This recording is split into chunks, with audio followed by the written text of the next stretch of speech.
Hello neighbor, I'm Robert Burns and welcome once again to another edition of Sound Off Louisiana. And today what we're going to do is update everyone on the Sheba Akula matter, which we have not reported upon for about 4.5 months. And let me just say this at the outset. I will provide this update and then we will give the update after sentencing, and then I am going to consider that a wrap unless something happens in the appeals court. Being quite honest, this is not my area of expertise. I was a federal fraud examiner, but that was in banking, not in Medicare codes. And so I'm literally a fish out of water on this. I guess my expertise as a blogger has been, most people have come to know me as, well, he's the state police blogger. And I just want to say this right now. We've had Billy Broussard on here a number of times, and Mr. Broussard is quite complimentary of Colonel Robert Hodges of Louisiana State Police. And as I have said when we had him on to let him give his glowing viewpoints in that regard, we're going to let anyone sound off. I'm just going to tell you right now, Colonel Hodges and I have not started off on a very good foot. I have made 2 public records requests since he has become the colonel, both of which have been denied. On one of them, I'll give him the benefit of the doubt because I have sources that have told me that documents do exist. He has told me that they do not exist. So I'm willing to give him the benefit of the doubt on that one and not hold it against him. The other one I severely hold against him because while they cited a statutory provision by which they could block me receiving the public records, I subsequently modified that request to make it extremely benign, okay? And if we've reached the point that you can't even tell me this or give me this, then don't expect a lot of trust out of me for this administration, okay? As you can tell, I'm a little bit teed off right now. So I'm just going to say that Colonel Hodges and I have not gotten off to a very good start. Hopefully things will change, because if not, it's going to be a long 4 years. I can tell you that right now. But there again, I understand that Mr. Broussard is quite pleased with Colonel Hodges, and we will always give anybody the right to air those sentiments. I'm just telling you that hasn't been the way it has gone for me. All right, let's move on into the Sheba Akula matter. I'm going to just briefly hit the high points because there's been a ton of things that have happened since way back when we last reported. And we give you a link that will have all of the features we did on the Akula trial. You will remember that I said I was not going to report again until after sentencing. Sentencing was supposed to take place on February the 21st. However, the prosecution did not come up with a pre-sentencing report until February the 9th, and Dr. Akula has retained 2 attorneys out of Dallas that have been filing materials, and they said by law we have to have 35 days to review this. Since we didn't get it until February 9th, one of the attorneys asked for a continuance. He also said he would be in spring break with his family basically during this time, mid to late March. So it has been continued until April the 10th. But let me just say this, Dr. Akula is presently incarcerated.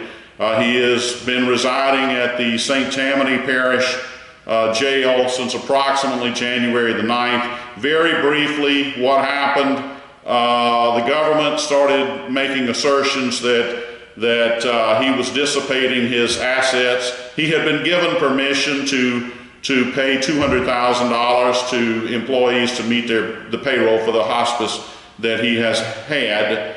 Notice past tense. But the government said he dipped above that. I'm not going to go into the minutiae of how much more and this, that, and the other.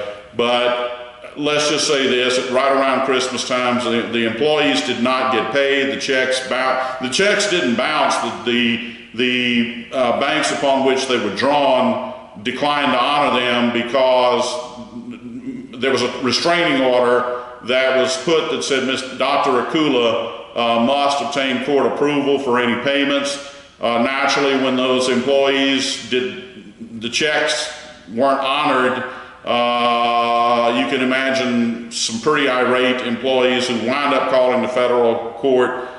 Anyway, they said, look, we're gonna make the arrangements for the employees to get paid. But nevertheless, the employees aren't there. You're not gonna work if you're not getting paid. So there had to be an orderly transport of a bunch of patients that were in the hospice facility, and Judge Afric did say he expected that to be done humanely. And let me just say this, I know some of you caught the fact that I said I'm not going to report on this until after sentencing, and I got a couple of inquiries of had the judge issued a gag order. No, the judge did not issue a gag order. However, he did strongly tell Dr. Akula that he had made posts about him, about the judge, that were false and without foundation, and that similar posts had been made about lead prosecutor McHugh. I want to state that I had no knowledge of those posts at the time I covered the trial. I mean, none, so I didn't know where the judge was coming from. I have since seen the posts that he's referencing, and there have been additional in that regard posts the last hearing, and I'm going to let it go at that because I'm not even going to dignify this, okay? I'm not even going to dignify it. I don't want my blog in any way associated with that kind of as Judge Afric said, with no foundation whatsoever, making these, I will interject my opinion here, outlandish claims. And I'm going to drop it at that. If you want to be resourceful and try to go find what I'm referring to, knock yourself out. I'm just going to tell you it's not even worth 1 minute of your time. So at any rate, if people wondered why I was not going to report until after, I wanted to find out what was going on here, and I wasn't going to have a federal judge angry with me. I certainly didn't report anything of that nature, nor will I. I really go to great lengths to substantiate what I report, and that's why I'm saying I'm not going to dignify what are in those posts. I'm just not. So that'll clear that up. As I said, Dr. Akula, the government asserted that he was dissipating assets, and so he was put under the restraining order. They said he stepped out of bounds on the restraining order, and that led to a court hearing on approximately January 9th. I may have the date off a day or two. And he was escorted out of court by the U.S. Marshals, and he has been residing at the St. Tammany Parish Prison ever since, awaiting sentencing now on April the 10th. The government also, Dr. Akula sought to file bankruptcy. That's in the public record. The government suggested a receiver instead, and the gentleman name is Bowen, I think, Bowen or Bowens, with the Derby's law firm in Metairie. And so where things stand right now, as of this moment, with regard to that, is that Dr. Akula has until Friday, March the 8th, to file any opposition memorandum to a receivership being set up with this gentleman, and they gave us, and we're going to give you we're going to give you a very limited number of documents because trust me, you don't, and only a few lawyers are probably going to read the ones we are going to give, but there was a motion made for a new trial as well as a motion for outright acquittal. Judge Afric denied that. We're going to provide that, especially since it didn't even cost me anything, because that falls under judge's ruling, and therefore it has no cost associated with it. But it will show you in there what Dr. Akula was accused of, and the denial, if you want to go straight to the chase, there was a denial of the motion for a new trial and for the motion for outright acquittal. I will say that I was contacted, even during the trial, by some folk, and I'm not talking about folk that fell off the turnip truck with regard to what I'm about to say. They assert especially for counts 12 on, that this is just wrong. It's Medicare. It's nothing more than Medicare coding error. Look, like I said, that's not my area of expertise. If it is proven that that is the case, I'm sure it'll come out in any Fifth Circuit Court of Appeal. I will report on it then. If it is formally, if the appeals court makes any kind of ruling in that regard, I will certainly report on it. Those folk that contacted me, they are exceptionally intelligent, but when we start talking about an area this complicated as in these Medicare codes, it's not me. That's not my, and I'm not going to even pretend to. I'm not even going to pretend that I could follow what all these codes were in the trial. It's just that simple. And I think my intellect is reasonably good, so I know the jury would have struggled with it as well. But at any rate, you know, I said in one of the reviews that, or actually during opening arguments, I said one of the assistant U.S. attorneys was portraying the image that, now bear in mind, he was only indicted on 23 counts totaling, I don't know, $211,000. But the reality is that they were painting the picture that this is nothing but fraud across the board. Well, that's exactly what they have pretty much asserted. And one of the other documents that we're going to provide is the memorandum by which the federal government is deriving. Now they assert, hear what I'm saying now, they are asserting that Dr. Akula committed, hold on to your socks, $42 million in fraud, all right? The government is seeking the maximum penalty. I believe the range of sentencing that is available to Judge Afric is 10 years to 30 years. They are strongly advocating for the maximum prison sentence, and they want the final restitution order on April the 10th to contain $42 million. And we're going to give you the document for how they explained that number in pretty extensive detail. And so you notice the title to the feature. It was an open question mark about whether or not Kelly Anderson would fall into a boatload of money. And that's not my phrase. That was David DeViller's phrase. He was the original trial lawyer or attorney from Ohio, from Columbus, Ohio, who tried the case. And during opening arguments, he said, look, we're going to have this one of the, now bear in mind, the prosecution's job is to rip to shreds Dr. Akula. The defense's job is to try to impugn as much as they can any witnesses called by the prosecution. And David DeVillers did that with regard to Kelly Anderson. He said, she, talking to the jury directly, she is being paid boatloads of money. Boatloads of money. He must have repeated that 5 times. All I can say is, now I am a layman, all right, but it would appear that her QTAM lawsuit, which was filed, I believe, back in 2017, don't hold me to that date, but that's my recollection. Again, I have no notes. Based on what I can ascertain, it appears that the necessary ingredients are there for her to recover, as we have shown you, and we'll provide another link about the QTAM lawsuit and how the QTAM lawsuit and how they work, up to 30%. Now, having said that, Dr. Akula or anybody else probably doesn't have $42 million laying around. He does, however, have approximately $2.1 million in fairly liquid, or at least he did, assets, and the government has gone beyond that to start seizing the process of seizing his immovable property. Now, that's a phrase that you have to forgive me, I use because of holdover real estate. I was real estate auctioneer for 10 years. In Louisiana, we don't refer to it as real estate. We refer to it as immovable property.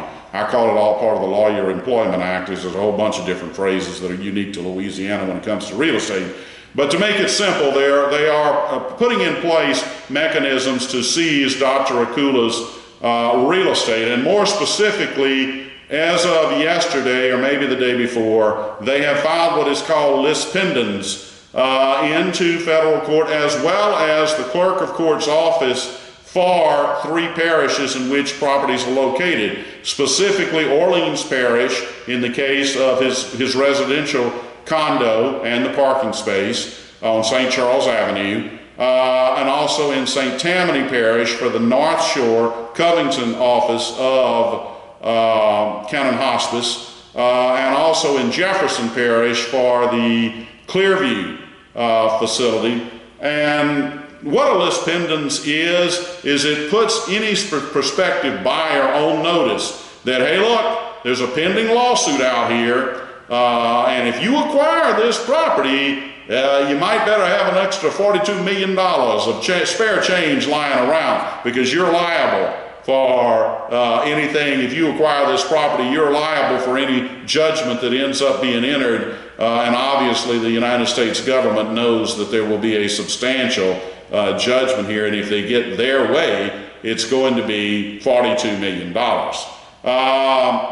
And so the lis pendens places the world on notice. Any closing attorney is going to easily spot that. The litigation is this criminal trial that they expect to be reduced down to a judgment on April the 10th. So when you throw in the real estate or immovable property, it's probably not inconceivable that the government may end up collecting or liquidate. Oh, the receiver, I forgot, we got Mr. Bowen, but I should have committed his name to memory. Anyway, with the Derby's law firm, Bowen, forgive me if he watches this. I'm sorry, I'm not intentionally botching your name. I just can't remember it, but I know I'm close. When the receivership hands over the funds that ultimately are realized here, then depending on the nature of this Ketam lawsuit that Ms. Anderson filed, you've seen the explanation we gave that you can get up to 30%. So she may be looking at, let's say, $700,000 on the low end, $900,000 probably on the high, maybe $650,000 on the low end. But who knows? I mean, only the government and she knows the specifics of it. I guess could be found by John Q. Public, but I'm not about to spend the time or energy. I'm not spending any more time or energy of any consequence on this. But it does look like that Kelly Anderson, this may have been a very profitable Ketam lawsuit for her. So that's going to wrap it up with regard to where everything stands. Again, the sentencing will be on April the 10th of 2024. I think the handwriting is pretty much on the wall. Doesn't leave much to the imagination. Judge Afric he indicated at the conclusion, or at the sentencing, not the sentencing, the bond hearing, at the conclusion of the trial, he said, look, I am not going to be swayed by your commentary about me when it comes to sentencing. In other words, I'm not going to take it out on you.